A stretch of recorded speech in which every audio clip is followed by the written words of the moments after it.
Alright YouTubers, what's going on? We're doing a different kind of video today, something I've been wanting to do for a while. I can do a little series of videos on knife maintenance and, you know, things that you should, if you're new to knives, new to collecting knives, maybe you have, you know, some things you're using that aren't working good for you. You know, what should you kind of use to clean and maintain your knives? And that's going to be this series, this video. I'm going to do another one on sharpening, stropping, cleaning your sharpening stones.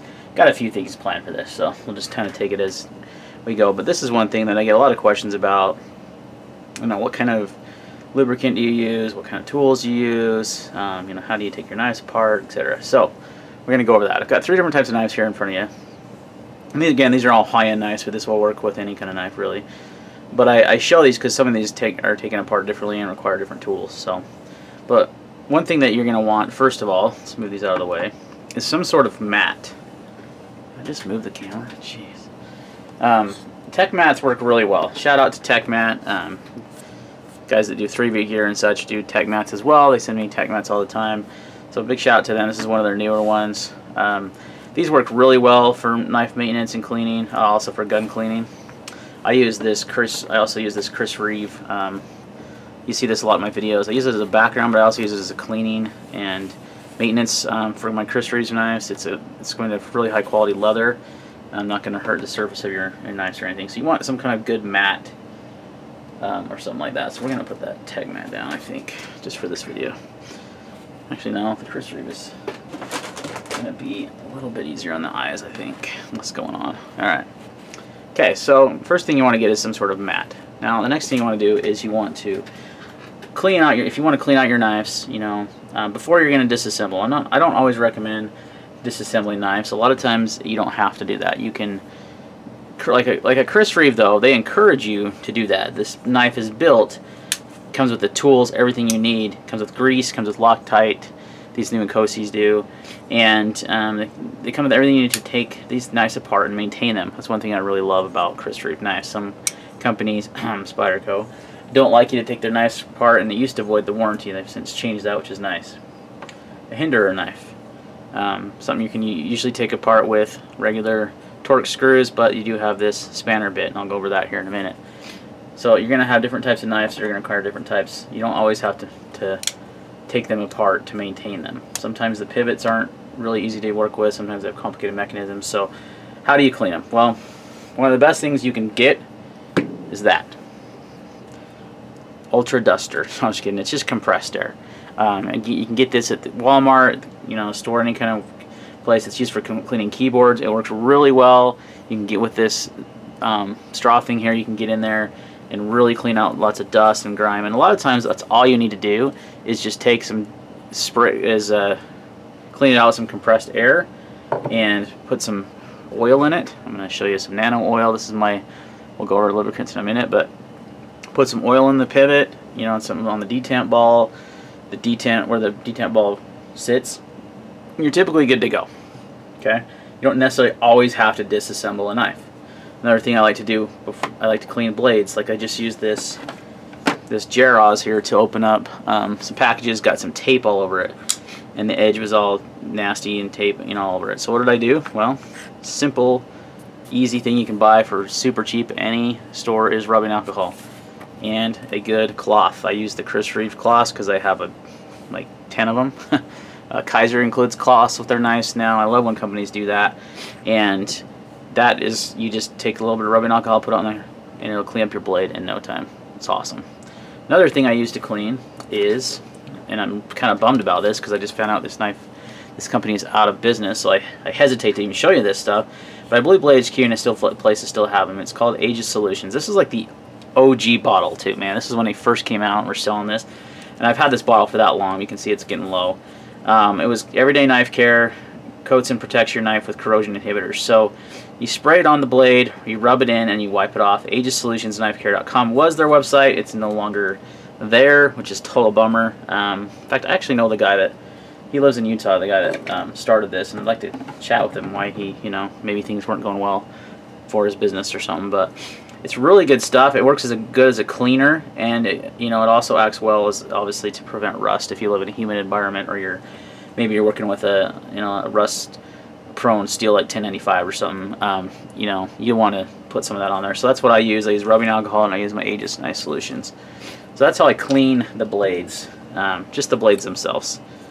Now you can use it also when you disassemble the knife to clean as well. So let's talk about disassembly. How do you want to disassemble your knives? Well, look no further than Wiha. This is the best Torx set.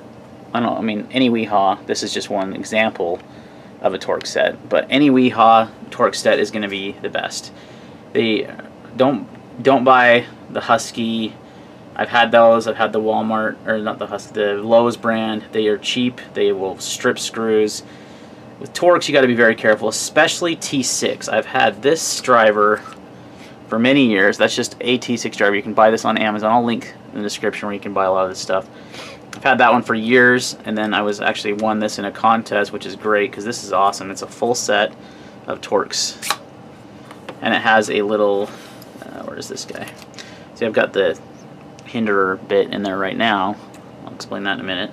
But this comes with this, and you can, this stays in here like this. It's all self-contained. Then you can actually do this little action here, and you can use this as your driver. I sometimes will just use this. What I typically do is, oops, the big boys fell out. What I typically do is I keep this in a little kit, and I'll show you this kit in a minute. But I keep that separately, and I typically just use some sort of driver that you can put the bits into. That's what I typically do. So this Wiha is where it's at. You don't want to strip your screws. You want to maintain them, not destroy the threads. Use a quality driver. They're not that expensive. They'll last for a long time. Yes, you can still break these, but that's only if you're working on like tons and tons of knives, and you're most likely never gonna ever have to replace these. I've had these for quite a few years, and they worked out great. Okay, so you're gonna use those to disassemble your knife.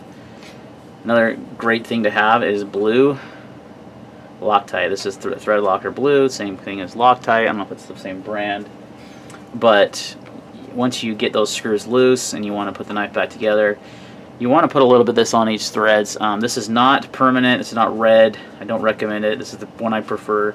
There's also like a purple LocTite, which is more expensive, and it's even less strong than the blue, but I think the blue is where it's at. So you've got the knife apart, and you want to clean it. Again, go back to this rag and go back to this alcohol. You're going to want to use those things to clean the blade, the pivot area and such. And then you want to use lubricants. Well, here's the lubricants that I like. Syringe. Actually, I don't like Tough Glide. I have like 4 things of this, and it's not my favorite at all. It's what I first started out using, and it dries up really fast.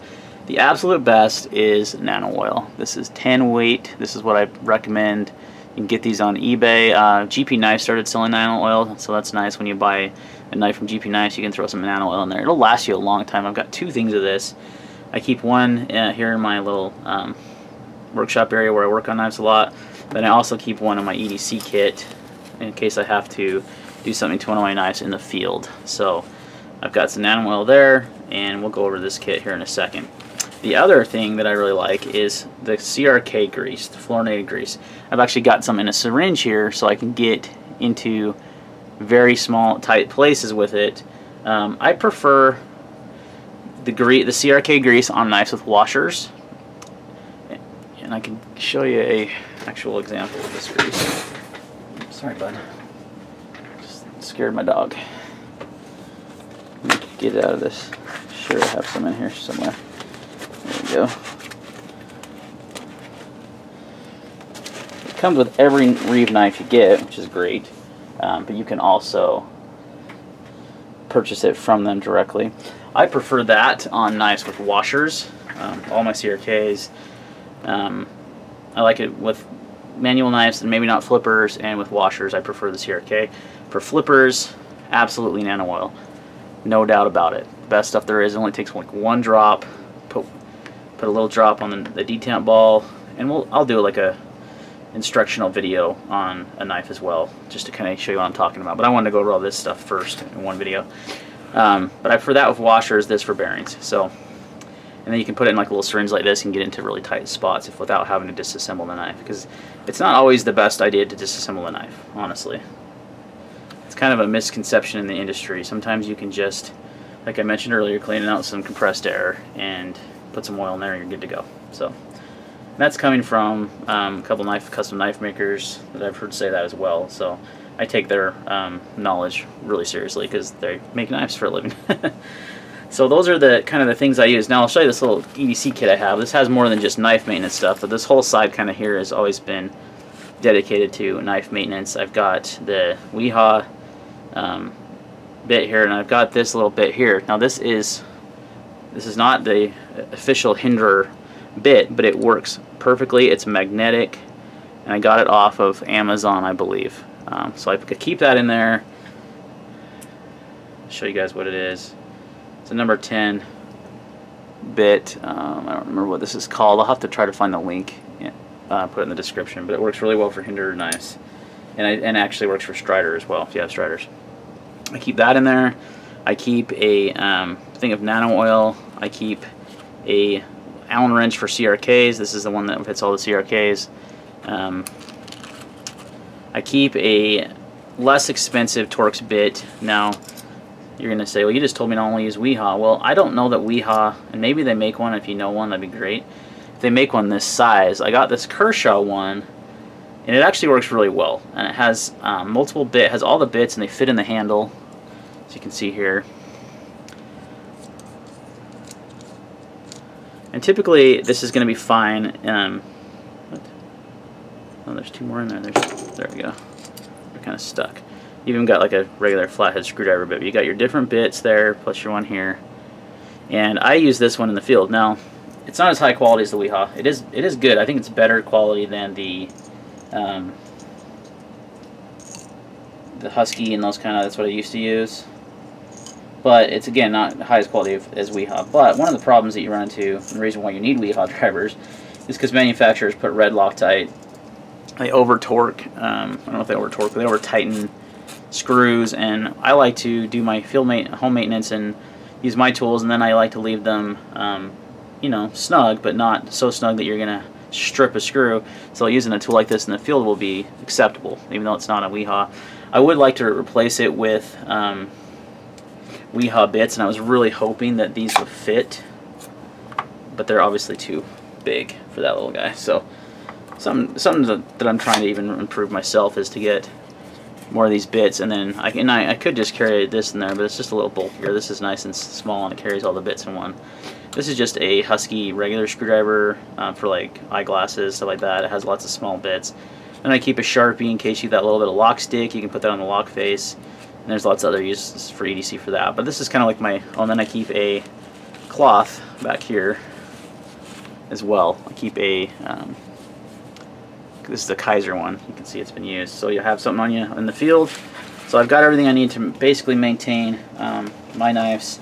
The only thing I would probably even add is I'd probably even add a little thing of LocTite in there, because it's pretty small and it would fit in there just fine, or I could even throw one of these little guys in there too, so maybe I'll do that. But that way, you know, you have it on. This is like part of my EDC kit that I have. Part of it goes in my EDC bag, and I always have something to maintain my knives. I've got something to maintain Hinderer knives, Chris Reeve, and then pretty much any general Torx knife. So there you go, guys. That's the first video in this series, just kind of showing you what I use, what I recommend. Definitely Wiha drivers, definitely nano oil, lubricant. The CRK lubricant is great. Make sure you get quality drivers, like I said, for most of your knife maintenance. And then rubbing alcohol, Aegis Solutions, which sucks that it's gone. So I don't know. If someone has a good solution, get something else that is as good as Aegis you found, let me know, because I would love to get it. I know the Blade HQ still sells this, and then some compressed air, guys. These are the kind of the things to maintain and clean your knives, guys. Hope you enjoyed the video. Again, this is more for the people new to knives. A lot of you guys that watch my channel already know all this stuff, and so this video may be a little repetitive to you, but sometimes it's good to see what other people use, and you know, just maybe you can learn something as well. Thanks for watching, and we'll see you on the next video.